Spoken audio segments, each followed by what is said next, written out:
Welcome to Government Executives Excellence in Government podcast. I'm Mark Micheli.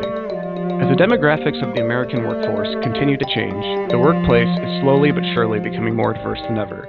Out of this growing diversity comes a call to think of diversity more broadly, not simply diversity along racial, ethnic, and gender lines, but diversity of thought as well.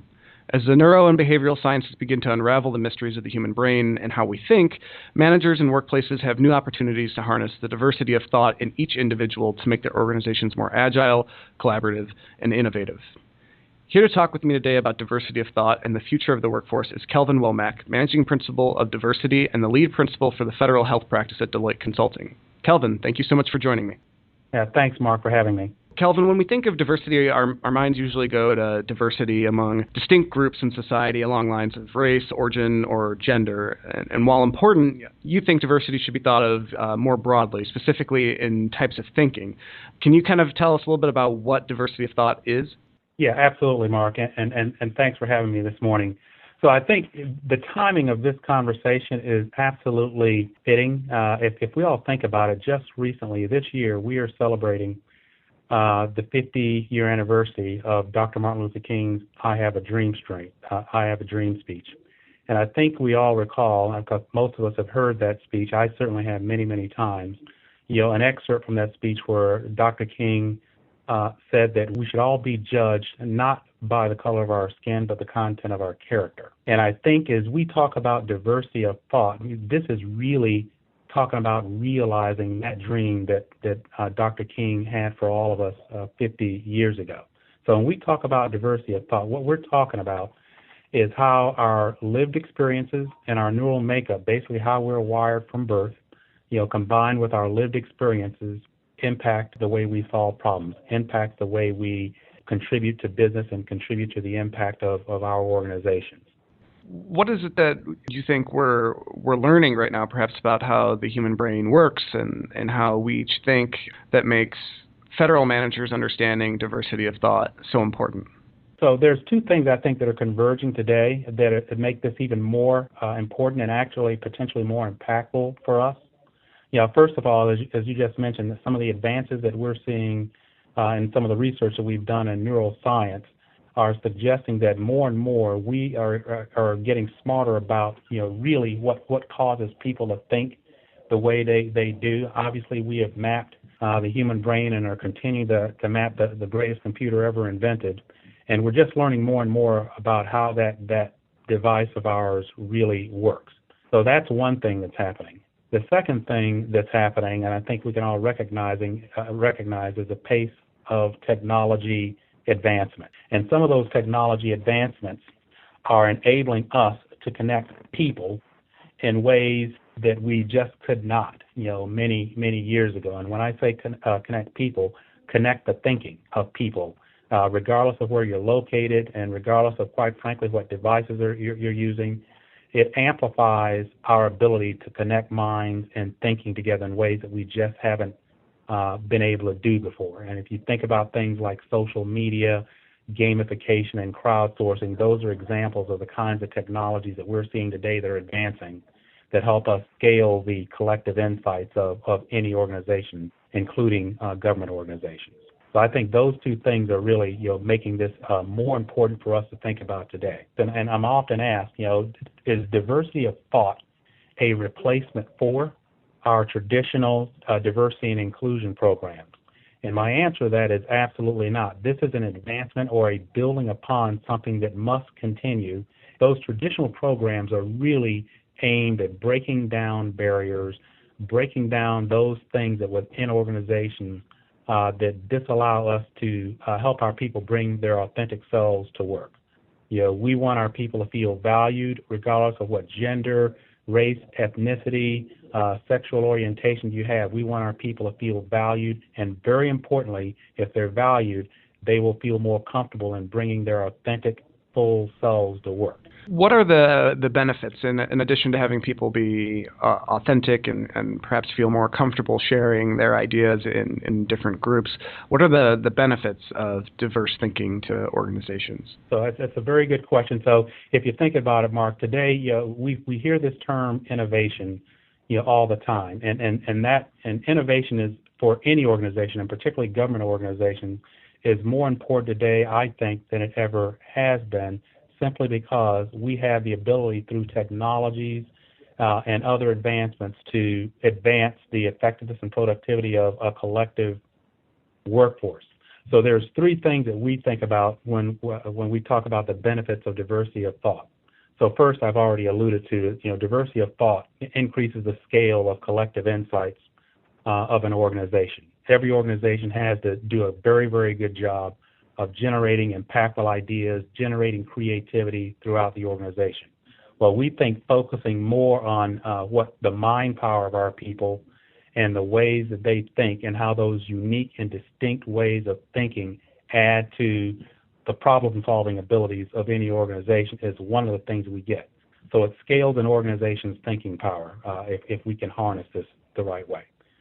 The second thing that we think this helps us with is helps guard against something we call groupthink and expert overconfidence.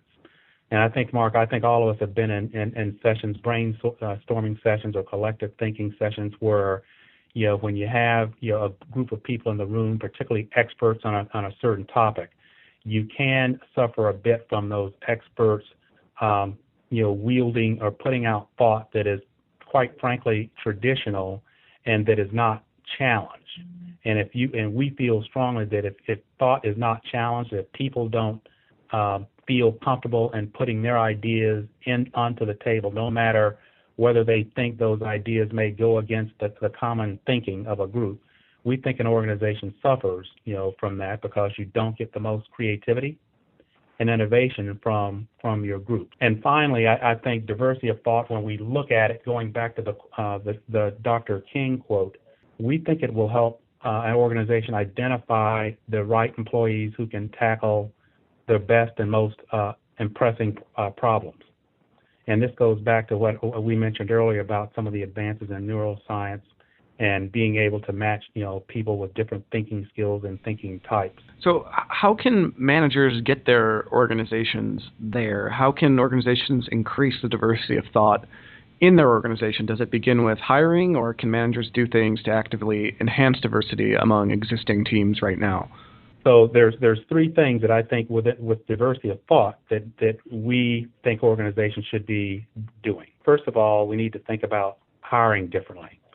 Traditional hiring, we've all been through it. We have the process whereby a requisition is generated for a particular set of technical skills or qualifications or experiences. What we're suggesting is we should add questions and interviewing regimens and techniques that help identify, different thinking capability. This is something at Deloitte we're still thinking through. We've got a couple of different white papers on this that we've put together. I wish I could tell you that we have mastered this here. We're beginning this journey, but we think that putting that in the interview process can help us identify people with strengths that we may not have uncovered otherwise. The second thing that we think organizations need to do is to manage differently. So going back to what we talked about, about traditional brainstorming processes, a lot of times when organizations try to tackle a problem, one of the things that they try to get to is consensus, getting everyone to agree that this is the way we're going to go about attacking or approaching this problem. Well, we think that may be a little antiquated and potentially short-sighted. We think that what we should be doing is encouraging task-focused conflict that pushes the envelope on creativity. We actually want to encourage not consensus building, but creativity building. And in order to do that, you need people that can throw different ideas on the table, and very importantly, people that can connect disparate ideas that look like they don't have anything to do with each other in ways that are powerful. And finally, we think we need to look at the way we promote. Here at Deloitte, one of the things that we're very, very proud of is we have a very, very strong sponsorship program aimed at our employees to help us promote diversity in our ranks and to advance people of all different types throughout the organization. Well, one of the things that we think we can do, and other organizations should consider, is training sponsors on the tenets of thought diversity. One of the major pushes that we have here at Deloitte is supporting President Obama's initiative, the Joining Forces initiative on hiring veterans. I, in fact, am a veteran, a 9-year veteran in the Marine Corps.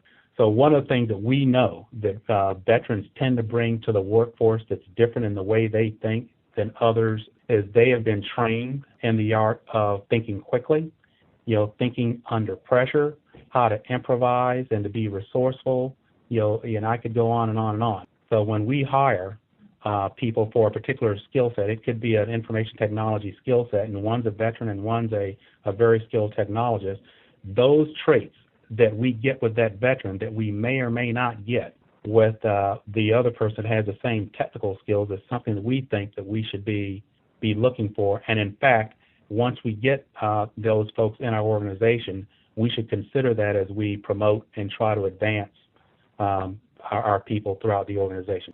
For managers out there who might be struggling with teams that easily descend into groupthink or have individuals who don't share their ideas, what advice would you give them to help them really bring out the new and different kinds of thinking that already exist under the surface in their organizations? That's a very good question, and that's a conversation. That's a whole nother conversation about how does organizations like ours or government organizations or any others that are trying to get collective thinking done, what's the process by which you can get individuals to contribute their ideas as you go through the divergent thinking process? All brainstorming processes have at least 3 parts.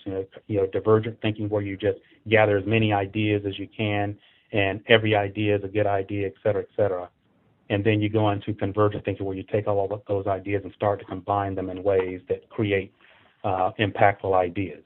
So one of the things that we would recommend to managers is to think about that divergent end of the brainstorming process or the collective thinking process, and think about ways to encourage those ideas to come out in ways where people don't feel threatened to provide them. And there's ways to do that. The technology is one way to use that, to collect ideas from people almost anonymously, put those ideas on the table, and now start to debate and connect those ideas. The other thing that we have to do with our managers, and this gets back to what I was saying earlier about training sponsors, is we have to help our leaders understand that people, when they come to work, do in different ways cover. And covering is a term that we use to describe what people do to adjust to the norms and to hide aspects of their authentic selves because they want to fit in. So we're in a process now of really thinking through in our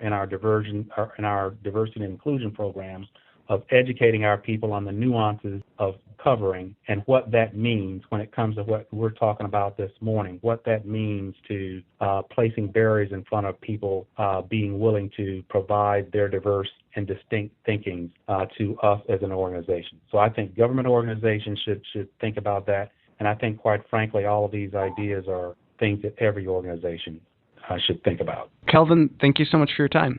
Thank you, Mark. Kelvin Womack was my guest. You can learn more about the importance of diversity of thought in the workforce in a recent Deloitte GovLab report entitled Diversity's New Frontier. Thanks for listening to the Excellence in Government podcast. Check us out on Twitter at GovExec or on the web at govexec.com. To subscribe, search iTunes or Stitcher for GovExec. I want to thank podcast producers Ross Jean Fortuny and Kelly Martin and our guest Kelvin Womack. I'm Mark Micheli, and this has been the Excellence in Government podcast.